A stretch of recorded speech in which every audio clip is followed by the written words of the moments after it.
Microminerals of Mont Saint Hilaire. There are quite a few minerals in Mont Saint Hilaire. In fact, there are about, let's say, 439 of them known ones. There are 33 unknowns that are still being worked on. Now, you're lucky because I don't have 439 slides. Thank heaven for that.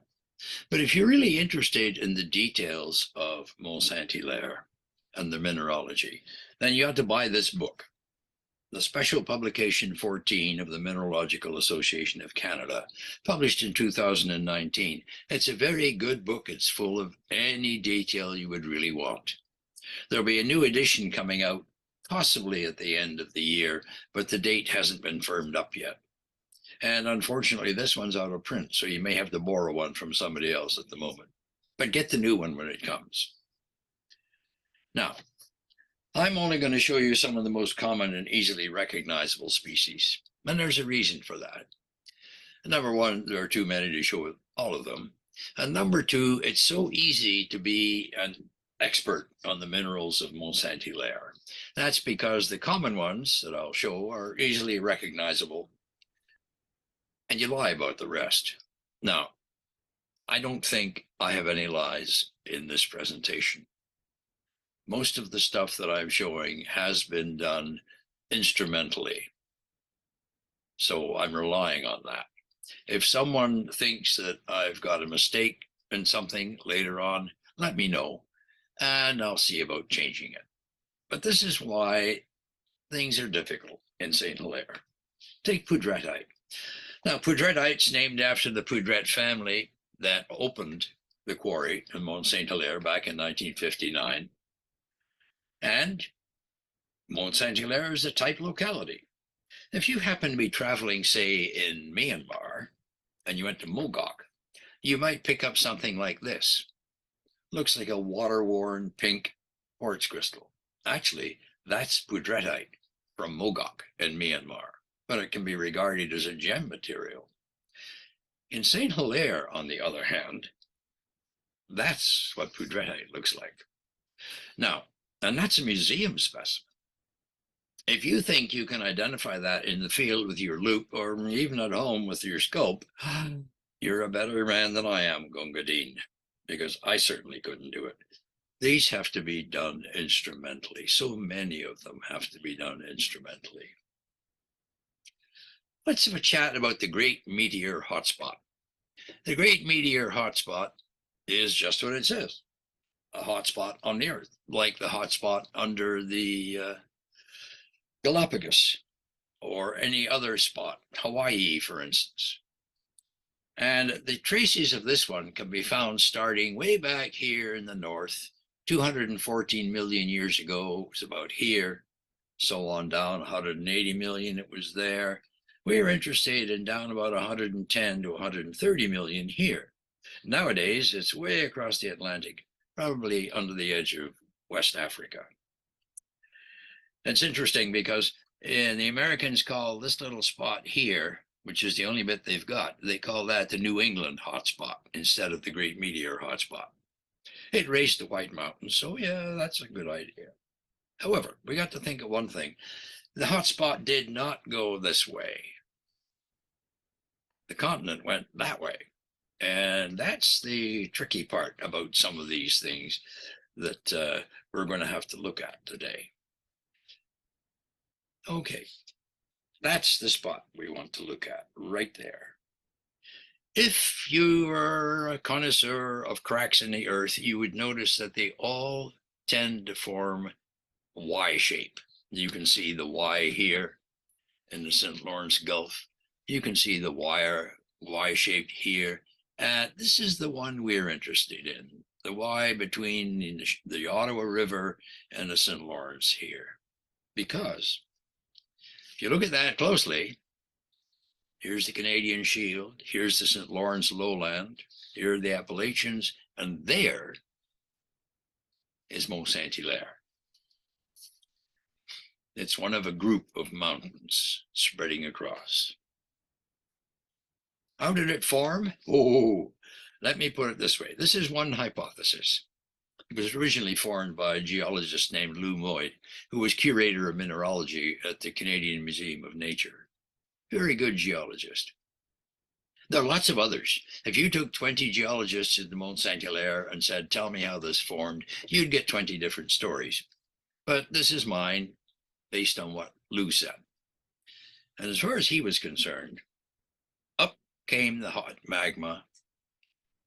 And if it had stopped about here, it would have frozen in place as feldspars. But it didn't. What it did was go through an area which is brine soaked. Now, I've got it here looking like a lake, but obviously it doesn't look like a lake. These are just rocks, soluble rocks that are soaked in brine. And it went through that. When you go through something that's that wet and got a lot of salt in it, the water in the brine modifies the silica, the salt adds sodium and chlorine. So when you get right up here, in the long run, you wind up with feldspathoids rather than feldspars. And of course, you get a lot of feldspar still, but you also get a lot more feldspathoids, sodalite and nepheline, and those are the ones we're thinking about. Now, you'll notice also I have a small eruption marked there. There's no evidence for that, absolutely none. But I've put it in because somebody, who knows, 20 years from now might find something and say, oh, look, there's a diatreme pipe. It obviously did blow through to the surface. Well, right now, there's no evidence of that. So just ignore this little bit here. All right, we wound up with something like this up at the top. The west half, we're looking south. The west half here is older than the east half. And there's a big argument about that because you got up until 20 years ago, everybody said, oh, yes, there's a 10 million year difference between these emplacements. That's been shortened a bit recently by other people who say maybe, oh, maybe it's less than that. Maybe it's only 1 million years between emplacements. They haven't quite got down to saying this was Monday and that was Tuesday, but they have shortened things a bit. So this is the only bit we were interested in, the east side, which came up, cooled, and convected itself downwards. Now we know that because all of this is now gone, but the mudstones and limestones and things that were up here were baked into hornfells. As it came down, it dragged that hornfells. And right here, right there, you can see the dragged down hornfells, which is under this green line. And that green line marks the current outline of the mountain. Everything else here has been removed by erosion. About 760 meters of it has been removed by erosion. And of course, I've still got this little eruption marked here. Ignore that. There's no evidence for it at all. This hornfels block is very important. So take a look at that red line. That's going to be important just a little later for a very good reason, because above that red line up here, that's Silurian rocks. Below the red line, we have Ordovician rocks. So right now, everything we're working in is basically Ordovician. The Silurian is gone. So if you take all of that stuff away, here's Saint Hilaire, and that's just what it looks like, only it's nowhere near that high. It's vastly exaggerated. If you look at it from the top in plan view, you notice all of these different rock types that are beloved by geologists. Change the amount of silicon by 2 degrees, and boy, oh boy, you've got an entirely different rock. Well, amateurs don't think that way. So we tend more to say, okay, there's nepheline syenite and there's sodalite syenite and there's hornfells. And here's the division in the mountain right here. We're interested in this part. And actually, we are only interested in that part. Those are the quarries, the current locality of the quarries up there. And one interesting thing, which is now gone, is there was an inner wall between them right there. That wall has since been removed, but it's important in the history of the mountain. There's the magic mountain emerging from the mist, and the quarry's over here on this side. That's what it looked like back in 1972 when the central wall was still in place. There's the wall right there. And on this side of the wall were the original Poudrette quarries. There were two of them, side by each. And old man Poudrette was kind of a messy quarryman. He dug here and he dug there, and he had bits and pieces scattered all over the place. On the other side of the wall, you had the Deserti quarry here and the demix quarry over there. And demix changed quite often. It changed to unimix and back to solid demix, and then it absorbed the Deserti, and eventually Poudrette absorbed all of them. And the whole thing became the Poudrette quarry. But that central wall is important for a couple of reasons. If you climbed to the very top of it and looked out to the north, there's the St. Lawrence lowland, there's the Richelieu River, there's the St. Lawrence River, and way back there you've got the Laurentian Highlands. But there's the demix quarry, and down here is Deserti, and in between, you can't see it very well in this particular picture, but there's a step there of about 15 meters as they were quarrying towards the north through the demix. That's what the quarry looks like more or less now. And it can't stop looking like that because all of this is owned by McGill University, and it's a wildlife preserve. So the quarry cannot expand sideways. It can only go down. And waiting to get in, this was back when we could get in fairly easily. There's a long line of cars there, and there's a similar long line behind the photographer. There were a lot of people wanted to get into St. Hilaire. Two people you might know. This is Bob Fisher. He was a PhD entomologist in the soft fruit district in the Niagara Peninsula. This is Gary Glenn. He was an engineering technologist draftsman. Between them, they created a book of drawings of the minerals of Mont Saint Hilaire, which is a very good book. They were excellent draftsmen, both of them. But here we are in the quarry, and you're looking directly at the south corner right there. This is the southwest wall. This is the southeast wall. And the only way you can go is down. Take a look here. H. Hornfels. That's part of that big Hornfels block that I'm talking about. S is sodalite. N is nepheline.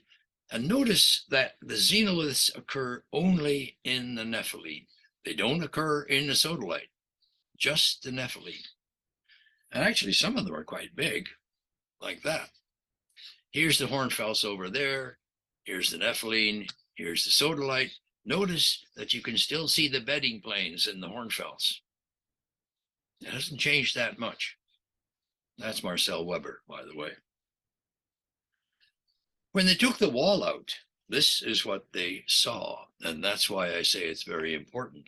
They saw that this is in the process of taking it out. The nepheline had come up. Sodalite was obviously placed first. The nepheline had come up, cracked the sodalite, and was lifting it away from the parent body when it froze in place. And you can see the xenoliths that have been brought up and squeezed in. Take a closer look. There are lots of xenolith, a real swarm forced in the crack in the sodalite. Now, I used to think that these xenoliths had been dragged up from the Precambrian basement and changed on the way, but I got knocked out of that a little while ago when it was discovered that some of them had fossils, fossil brachiopods, and they were Silurian brachiopods. They obviously didn't come from a Precambrian basement. They came in from the top. But those Silurian, that's why I mentioned the Silurian rocks earlier. Those rocks are now gone. So all we have left is Ordovician around. But some came in, some might have come up. If you look a little further over from the crack, which is here, look at that. This block here has been cracked open and rafted up that far. There are people for scale right there. So that's been moved a long, long way. There was a lot of things going on in Mont Saint Hilaire before it finally froze in place. And inside, hey, there's part of a cerandite pegmatite. You can see the pink cerandite right here. And you can also see that my genes are relatively clean, so I've only just arrived. As I said, that's Marcel Weber there. That's Adolphe Fogg. That's Stephen Cares. This gentleman, I believe, was a urologist, doctor from Connecticut. I forget his name now, but he was in there all the time. Back in 1988, a large pegmatitic cavity was exposed in the sodalite cyanide, which is interesting. It had beautiful cerandite crystals, willemite, pink albite, and very fine twinned crystals, and a number of others. Now, think of that, pink albite, not white albite. There are books around that say albite is always white or clear. No, this is pink. And these people are finding very fine micromineral specimens here. That's Adolphe Fogg, member of the ones who have found minerals named after them in various places. He got his fill there. He did very well. That's me, standing looking at my feet and getting nothing, like an idiot. But that's normal when I'm in the quarry. Okay, 10 years later, in 98, the quarry had grown this far. That's that cerandite pegmatite up there. And all of this is gone. Then they were mining out 625,000 tons of rock per year. 125,000 of that was set off for hornfells for use in the roof shingles. And you wanted it for the roof shingles because there wasn't very much iron in it. If you've got roof shingles with a lot of iron and it rains, especially acid rain, you start getting rust stains down the side of the house. They don't like that. So they wanted the hornfells without iron. There are a lot of things going on in terms of reactions in Saint Hilaire. Look at that for a reaction rim right there. All kinds of it. This is Elsa Horvath's hand way back then. But what a large reaction rim. You could also get very small ones. This is bands of quartz in fine-grained albite, and that's only 6 millimeters wide from edge to edge. So you can tell how fine those bands are. Muralitic cavities, mention those. You get species in pegmatites, some in muralitic cavities, some in xenoliths, some in breccias. It varies, but those are muralitic cavities, which means I have to find a bigger box. So I'm going to go through these alphabetically. It's much simpler than trying to figure out which are silicates and phosphates and carbonates and so on. But the formula will be below each one. So you can figure out yourself whether it's a carbonate or whatever. This is adamsite, nice, beautiful, whitish crystals. That's agerine. Now, I've said earlier that agerine comes in many ways, and minerals come in many ways in Saint Hilaire. You get minerals in pegmatites and xenoliths and cavities and all sorts of things. Agerine, you find in your fingers, always. You spend a lot of time picking agerine needles out of your fingers after a trip to Saint Hilaire. This little group is 2 millimeters across, and it's sitting on another piece of agerine, another agerine crystal right there. Of course, agerine does come in larger sizes, but those aren't micromounts. This one's allanite. And there's a whole bunch of people out there who are now saying, oh, come on, that can't possibly be allanite. Doesn't look like allanite. Well, maybe it doesn't, but it's been checked as allanite twice by X-ray and other methods.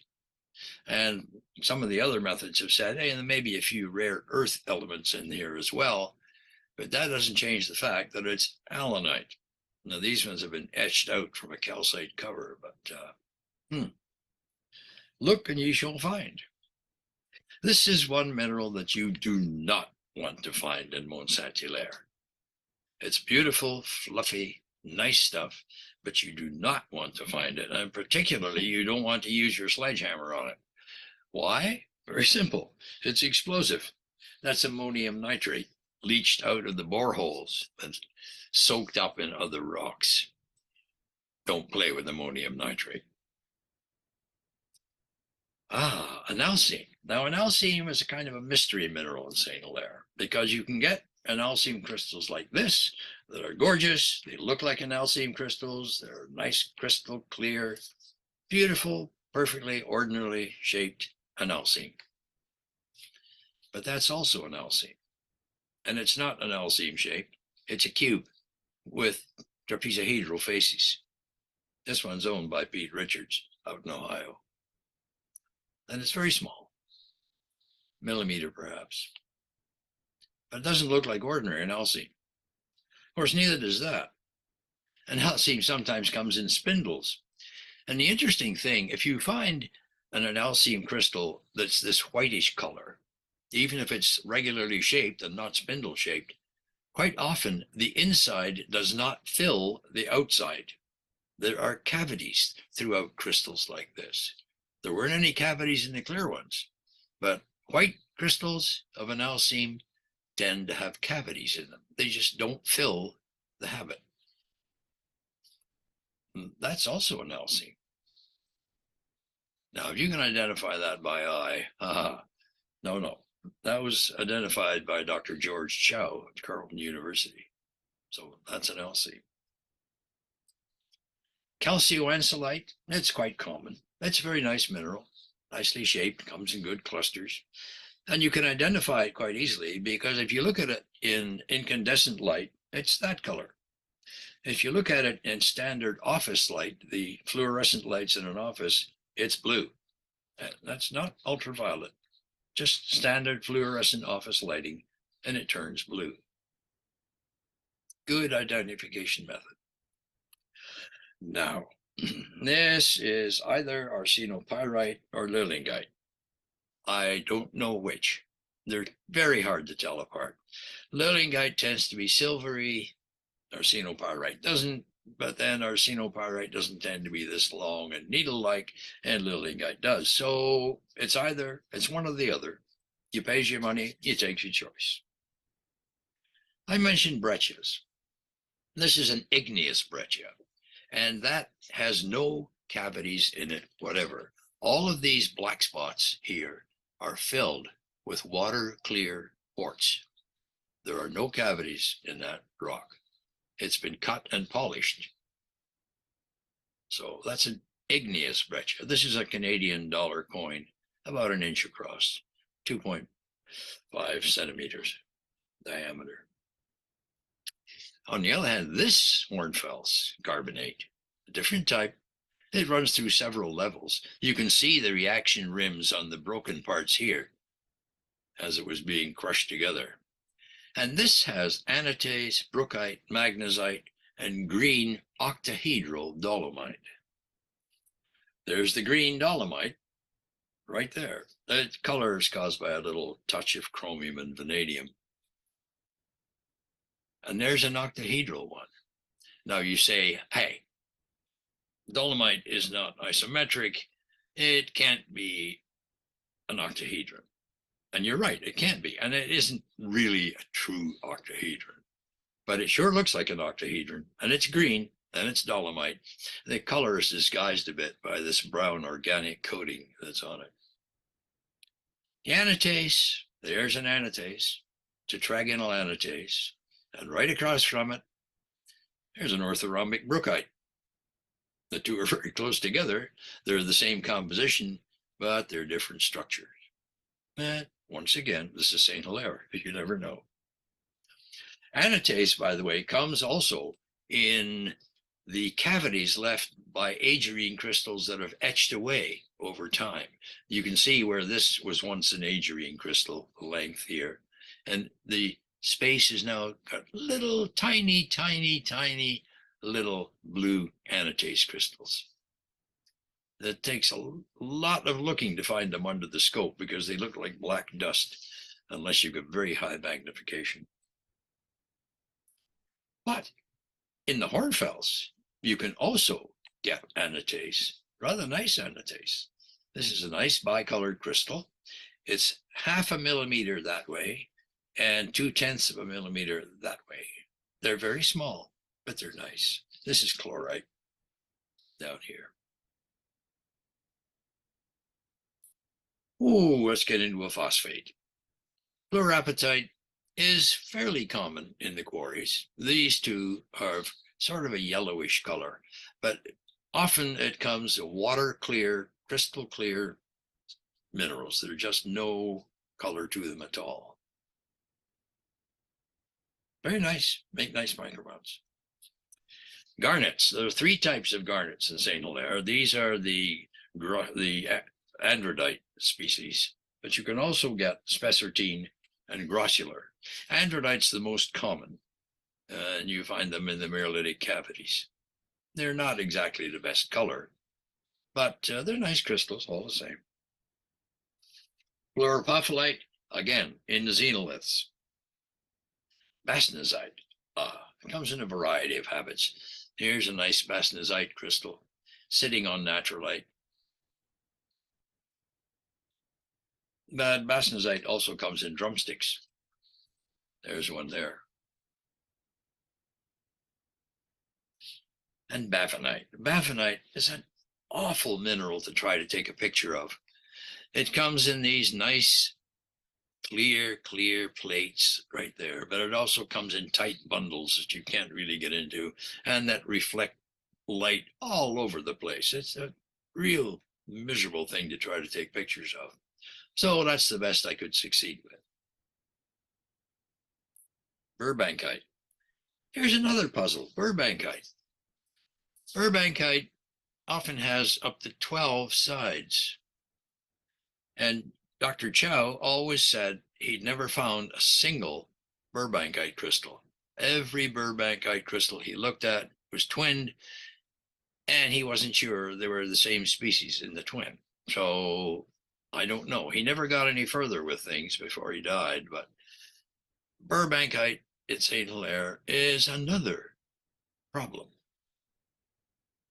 Catapleite, 6-sided.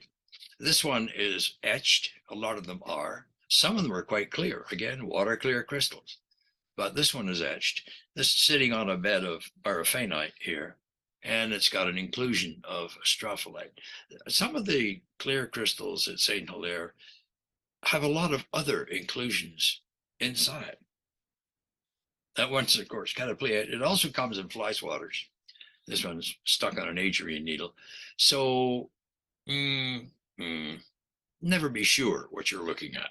That's rhodochrosite. And it comes in donuts. Here's a catapleite donut sitting on elpidite barbed wire. The donuts are fairly common. But once again, they don't look like the first catapleite I showed you. They're very hard to tell. Here's another one that's hard to tell, tabazite. It's tested. It was identified by Dr. Chow and Ron Conlon, the X-ray technician. And it can be confused easily with quintanhorite, which was equally identified the same way.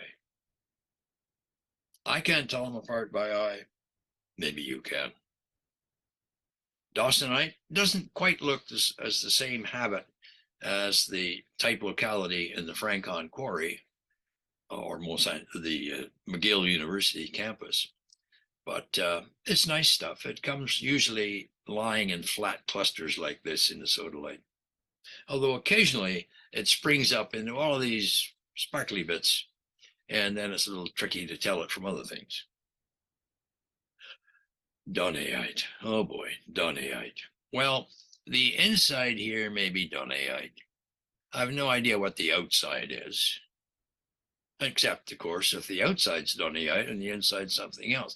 They are extremely complicated crystals. Donaite is a real mess of stuff at Saint Hilaire. Donaite also looks like that.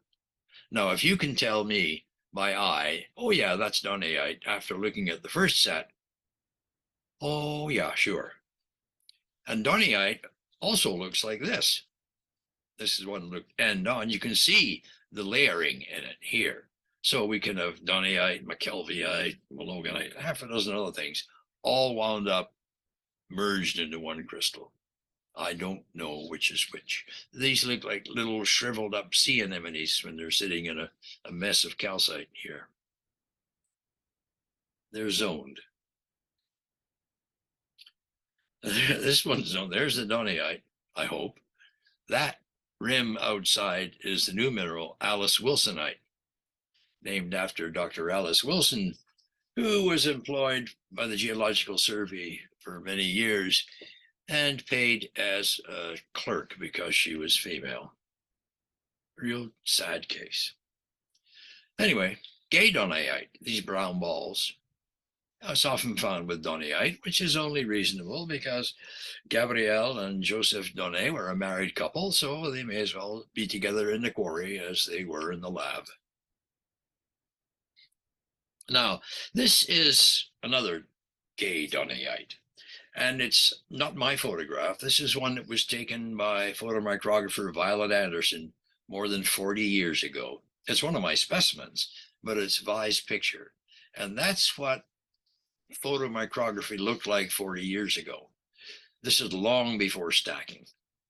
So that's one thing, but that's the standard appearance of gay Donnyite.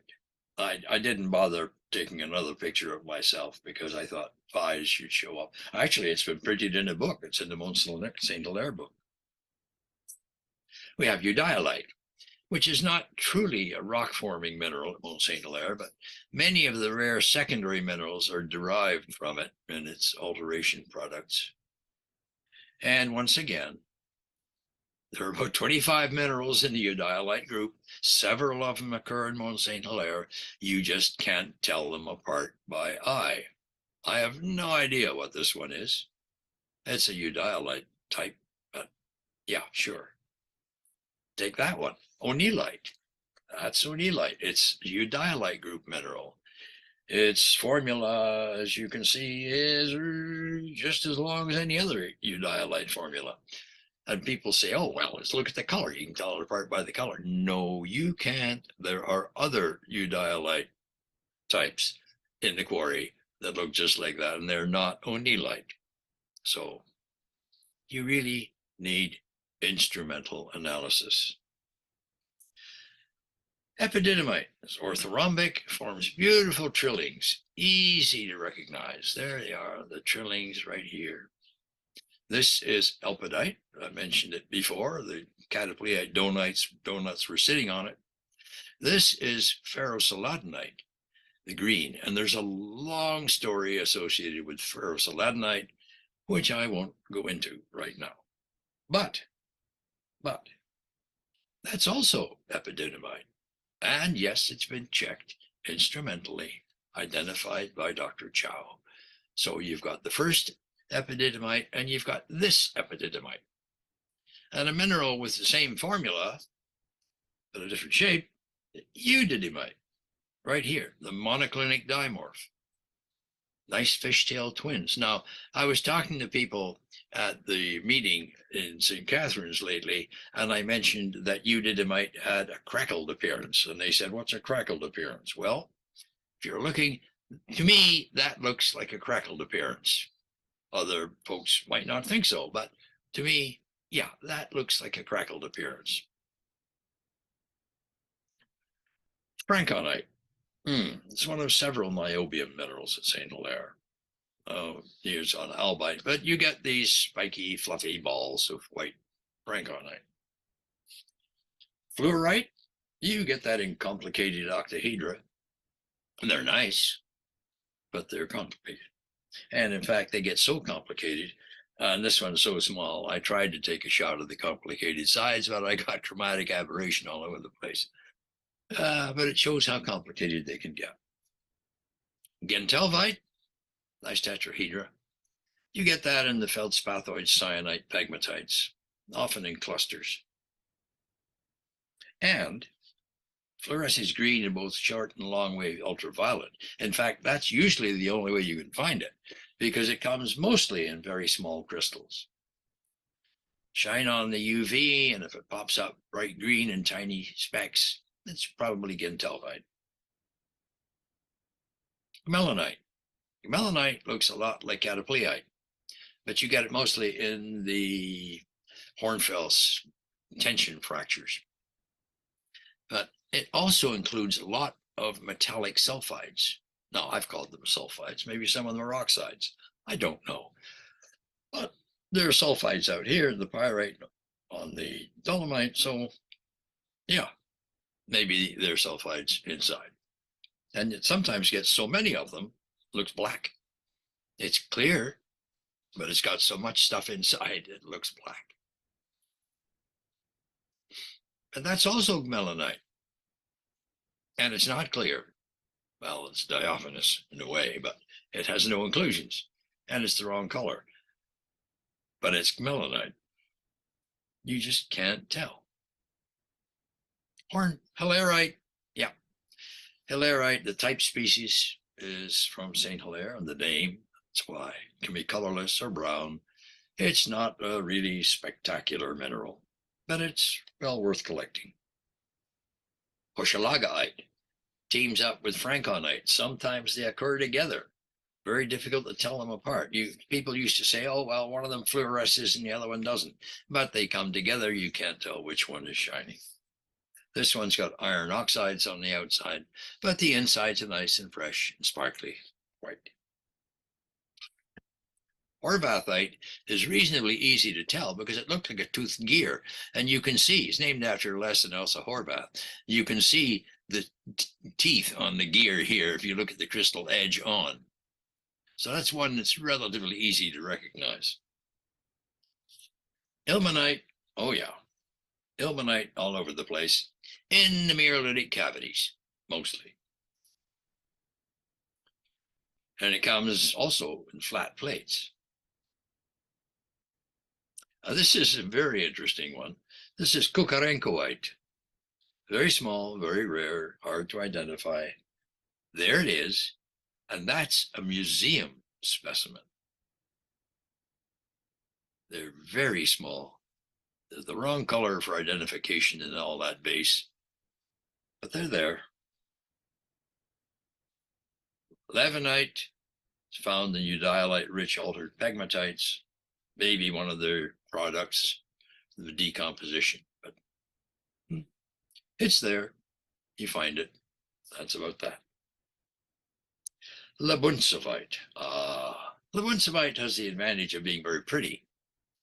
There are 3 types of labunsavite, and I don't know which of these types this is. I suspect that it's the manganoan type, manganese, because it's got the sharpest color.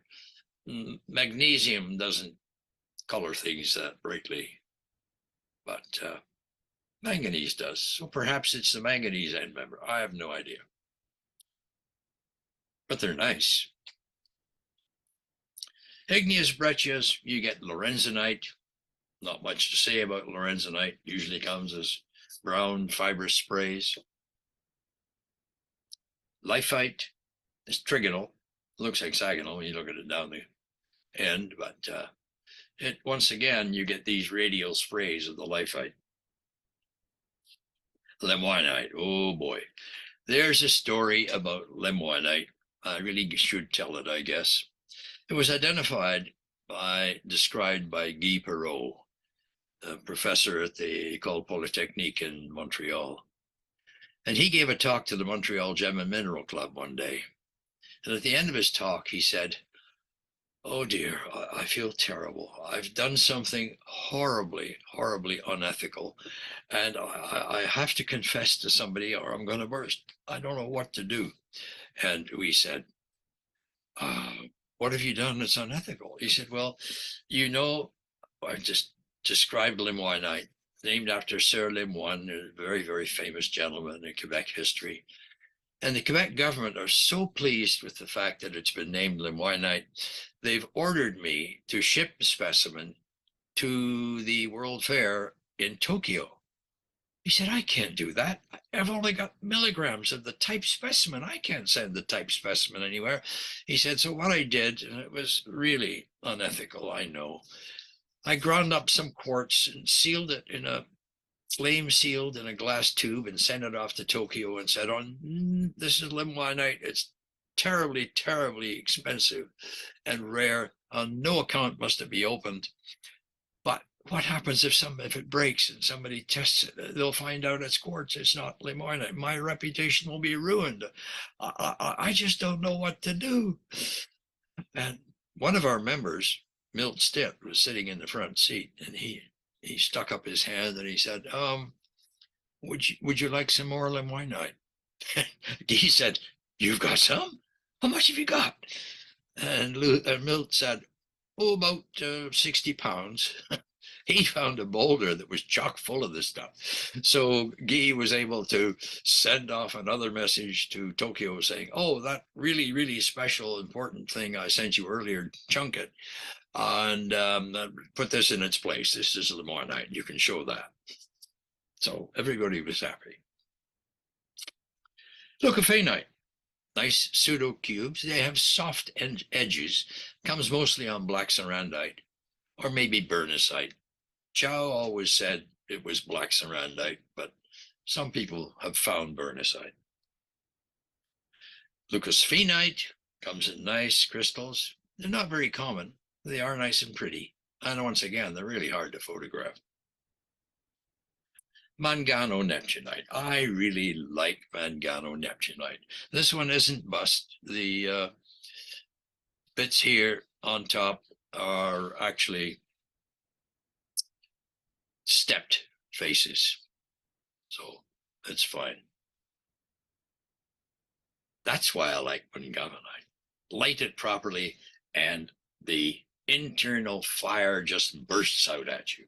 It's gorgeous stuff. Michelsinite. It took 32 years after the mineral was first discovered to find a crystal that was big enough to get the crystal structure. And I know because I found it in my basement. 32 years after I'd collected it. So the type specimen came along 32 years after the mineral was recognized, which is rather odd. There it is. It's stiff and hexagonal in cross-section, which makes it simpler to tell apart from naturalite, which is not hexagonal in cross-section. Molybdenite, nice tabular hexagonal plates. It's a standard form for molybdenite. But it also comes in little barrels. This one's only a millimeter, slightly less than a millimeter in size. But hey, they're great crystals, nice for micromounts. Monteregionite. Monteregionite is a very interesting mineral because you find it in yellow calcite. You go looking for yellow calcite, and if you break it apart, you'll quite often find monteregionite inside. I don't know what the association is, except that monteregionite frequently comes in yellow calcite. And yellow calcite's not all that common in St. Hilaire. Mosandrite. We had a big argument with Mosandrite. Dr. Mandarino down at the ROM said it's rinkite. And somebody else said, no, it's Mosandrite. And he said, no, it's rinkite. And I went back and forth and back and forth. I think it's Mosandrite. But each particular one would have to be checked to be sure. Naturalite, hey, you get some gorgeous crystals of naturalite. You can see right through that one, clear as a bell. It also comes this way, or doubly terminated clusters, little diaphanous, but hey, they're nice. The classic Ninidkevicite. Here it is. It's one of the Labunsabite group. And it comes in gorgeous pink crystals, just like that. But it also comes in short, spiky crystals inside rotting sarandite. So once again, you can recognize this type easily enough. You can't recognize the others without instrumental help. Normandite, very rare in freestanding crystals. These are freestanding crystals. This is a museum specimen. That's why they're freestanding. The museum got it. Normally, they come in flat-lying clusters in the nepheline. So they're never, very rarely ever freestanding. Here's classic naphthalene. It's the right shape, it's the right color, it's the right luster, it's the right environment, the wrong mineral. These are sodalite pseudomorphs after naphthalene. Put a UV light on those and they shine up like Las Vegas. They're gorgeous. That's also nepheline. This is real nepheline hiding behind a Viomite crystal here. Niobokupletskite. This one came from the same pocket as the type locality, and it's got this weird witch's broom shape. That's why we called it witch's broom astrophyllite before it was named as Niobokupletskite. That's the witch's broom right there. And these come most often in etched out feldspars. There's been a lot of stuff going on in St. Hilaire. Pectolite, found in the xenoliths, and it's usually well formed, like that, like there. Now, you notice these bits on the end here, those are not dust or anything. Those are fluoropophyllite, and they're very nice little octahedra. And once again, yeah, I know it's not isometric. They can't be true octahedra, but they look like octahedra at high magnification. And you've got, of course, the pyrrhotite crystal trapped up there. Pyrite, ilmenite, they sometimes come together. Make a nice show when they do. Pyrophenite, oh dear. This is a single shot pyrophenite. Was taken a very, very long time ago. And I took the mount out to take another picture to stack it and get a nice, sharp, clear shot. And I dropped it, and the crystal broke. When you drop my mounts, the mount itself doesn't break, but the crystals sometimes do. And this one did. It's now in the crystal heaven in the sky somewhere. Quartz. This is the first Japan law twin found in Mont Saint Hilaire.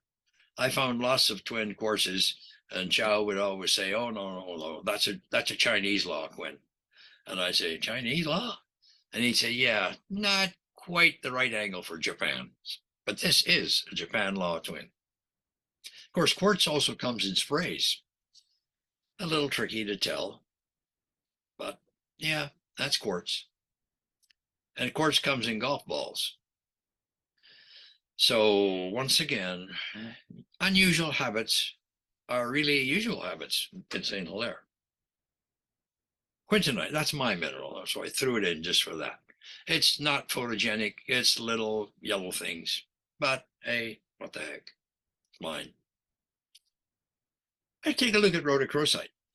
Rhodochrosite in St. Hilaire comes in classic rhombohedra, and some of the really sharp classic, very, very clear crystals. This one is not clear, but there are clear ones. Gorgeous things. Standard rhombohedral rhodochrosite. But it also comes in papery plates. And once again, can you tell that's rhodochrosite without looking at it under an instrument? That's doubtful. And while you think about it, it also comes in stars. There's a rhodochrosite star, which is 3/4 of a millimeter across. And if you really crank up your magnification to look at that star, they're stacked. So, yeah, there are tricky things to be found in Mont Saint Hilaire. Röntgenite, possibly thorbastnasite. One of them is a coating on the other. So they may be röntgenite needles with thorbastnasite cores or vice versa. They're fairly easy to recognize. Sabinaite, once again. At the type locality, the Francon Quarry, sabinaite comes in white powder. In St. Hilaire, it comes as yellow micaceous crystals. They're very, very difficult to match things. Sarandite, yes, the most famous species from St. Hilaire. And it's so well known, it inspires artwork. This one was done by Susan Robinson, wife of Dr. George Robinson, who was the curator of mineralogy at the Canadian Museum of Nature. Susan does gorgeous work. And of course, she uses gorgeous minerals to work with. But, and it's another but, Serandite isn't always green, or isn't always pink. Sometimes it's green, and sometimes it's brown. This is a little cauliflower tucked away in a corner, but it's Serandite. And it's been tested and confirmed as Serandite at 2 separate universities. So no collusion there. It's Serandite, and it's green. Siderite, common and nice crystals. What can one say? Sphalerite, yes, you get nice sphalerite crystals. But you also get weird ones, bright red, hidden away in between other crystals. And you can get pale blue ones too. There's quite a difference in the sphalerites in Saint Hilaire. Look at that one. Clear sphalerite surrounding a galena crystal that looks as if it just sunk into it. It wasn't quite floating at the time. We come to sodalite. Sodalite's cyanide. That's what St. Hilaire has a lot of. And there's a sodalite crystal. And if you put a little UV on that, pop, up comes this. Now, to my eye, under the UV light, that's just a simple, bright orange color. Camera sees nuances of color all the way around. Stacyite, named after Hal Stacy at the Geological Survey. Nice little brown shoe boxes.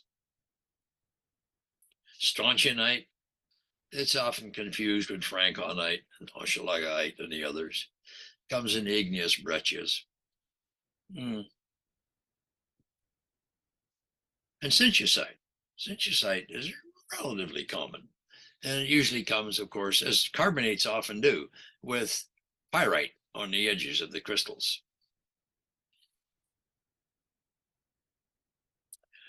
Now, you've seen the Aris material in Namibia. Tuperswaziite in the Aris quarry, it looks like long, thin agerine needles. In St. Hilaire, it doesn't. It looks like somebody chewed it up and spat it out, stepped on it. But it's fibrous, matted. It's still Tuperswaziite. Tundrite. Now, there's a story behind this tundrite as well.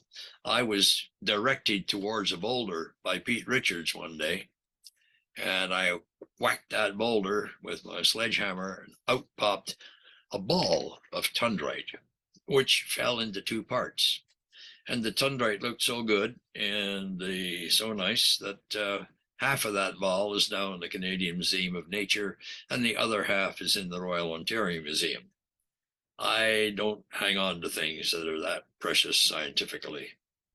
And you look at this, this is 8 millimeters long, which is the biggest of the species I'm showing in this particular talk. It's actually clear. The yellow color comes from the fact that it's filled with yellow things. I don't know what they are. Chock full of other things. And you notice that the termination is different. So there's a lot been going on inside these crystals, and they're being worked on at the Canadian Museum of Nature.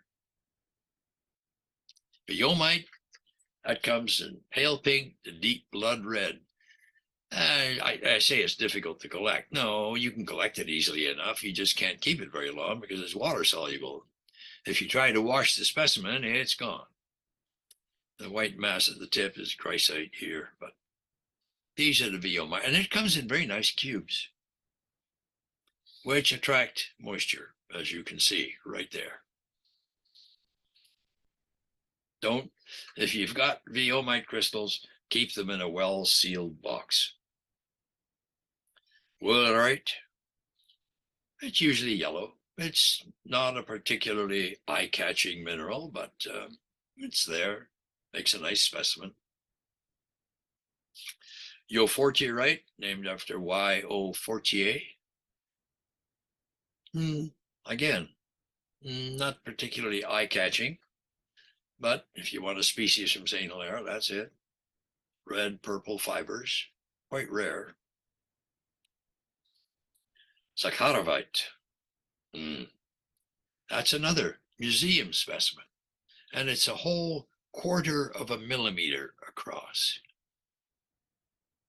And yet it's a museum specimen because Zakharovite is very, very rare in Saint Hilaire.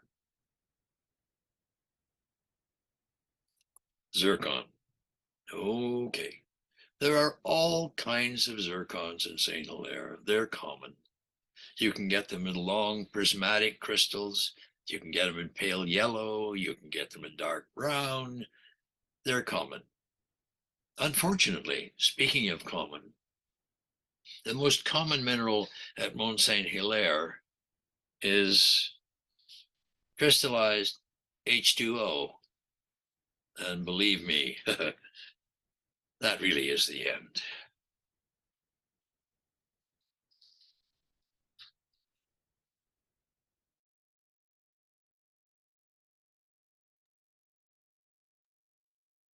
Quintin, that was excellent. Excellent, very good. I'm not sure it actually, I don't think it's that helpful though.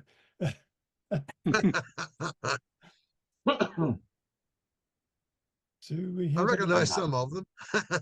Yeah. It's unfortunate. I wasn't able to stack photograph quite a bit of them. A lot of those were single shot slides, Yeah. but I'd have to drag out a whole collection, and especially get some back from the museum to retake the shots. That's what we got. That was excellent. Do we have any questions for Quintin?